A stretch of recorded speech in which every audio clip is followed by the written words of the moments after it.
Yo, what is up, guys? Today we're talking about the upcoming women's flyweight fight between Jillian Robertson and Taila Santos at UFC Fight Night Thompson vs. Neal. I'm gonna tell you guys right now, this is a striker versus grappler fight. Obviously, Jillian Robertson is the grappler. Taila Santos is obviously the striker. Taila Santos is currently 16-1, the 23rd best flyweight in the world. Jillian Robertson is 9-4, the 12th best flyweight fighter in the world. So we have two top 25 flyweights going at it. The striker versus the grappler. This should be absolutely insane. Jillian Robertson is 25 and a half years old. I believe Taila Santos is 27 and a half years old.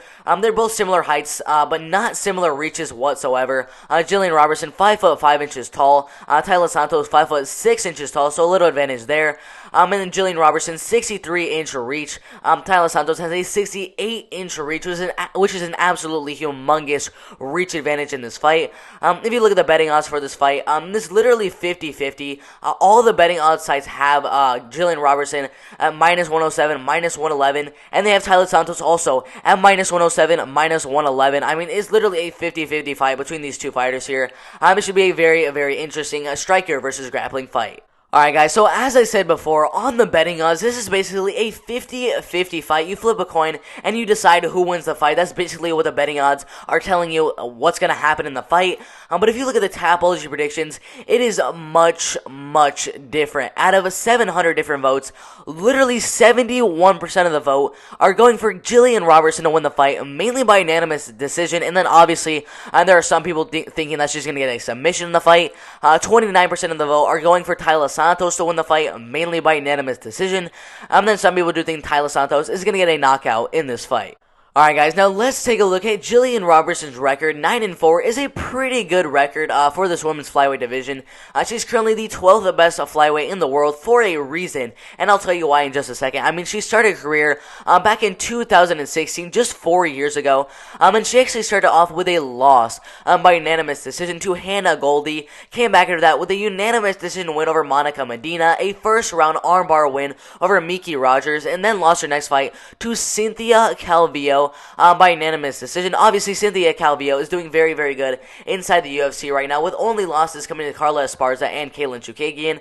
So after that loss to Cynthia Calvillo, she came back with a second-round rear naked choke submission win over Hannah Cyphers, who's also in the UFC right now. And then she got onto the Ultimate Fighter Season 26, and in an exhibition bout, ended up fighting Barb Honchak in a fight. She ended up losing by second-round elbow knockout. Came back after that with a first-round armbar submission win over Emily Whitmire on the Ultimate Fighter 26 finale, and then got another win after that against Molly McCann inside the UFC with a second round rear naked choke submission win.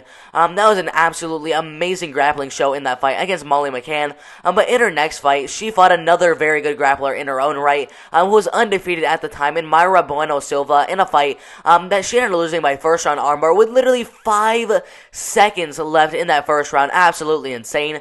She did come back after that loss to Mayra Bueno Silva with a second round rear naked choke submission win over Veronica Macedo, and then a second round TKO win over Sarah Frota. Lost her next fight to Macy Barber, who at the time of their encounter was undefeated at 7-0. She lost that fight by first round knockout, and then obviously came back with a third round rear naked choke submission win over Courtney Casey and a unanimous decision win over Poliana Botello, and now looks to get a third win in a row inside the UFC here against Taila Santos in this fight. Alright guys, so Taila Santos obviously has the better record, 16 wins with only 1 loss in her pro MMA career. You guys might be thinking, alright, so 50-50 on the betting odds. Taila Santos' record looks really good, 16-1.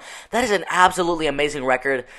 Not really the case. 9 of those people that she beat were basically bums that you can fight off the street. And that's basically the reason that she is the 24th best flyweight in the world. It's just because all the people that she beat in that 16-1 record, they all were horrible. I mean, she started off her career back in 2013 with 3 straight wins over 0-1, 1-1, horrible competition. One of the wins coming by head kick KO in the second round. Got a first round knockout over 2-2 Rachel Rachel Cummins, a first-round knockout win over 1-4-1 Marta Souza, a win over a 0-2 Gabriela Bueno, a first-round knockout over Danielle Christina, who was 0-2, a first-round key lock against Juliana Martins, who was 0-1, a first-round knockout over Ana Paula, who was 0-1, a first-round doctor stoppage win over Wellen Tayanar, who is 0-2, a first-round head kick KO over Gisele Bejeda, who is 0-1, and that is actually where she decided to fight some good competition, and at that point, she was already 11-0 in MMA, fighting absolutely horrible competition, and in her next fight, finally got a little bit of a step up in competition against 3-2, still not that good of a record, in Gisele Mojeda by unanimous decision, and then got another win over Bruno Rosa, who is 0-2, then a first-round head kick KO over Lysa Gombra, who is 0-2, and finally, guys, at this point, she's undefeated, 14-0. Dana White's Contender Series is like, alright, 14-0, let's see who she beat. She hasn't beat that many good fighters. But if we put her on the Dana White's Contender Series, people are going to be like, whoa, they found a 14-0 women's flyweight. That's absolutely insane. No, come on, guys, come on. 14-0 against absolute bums.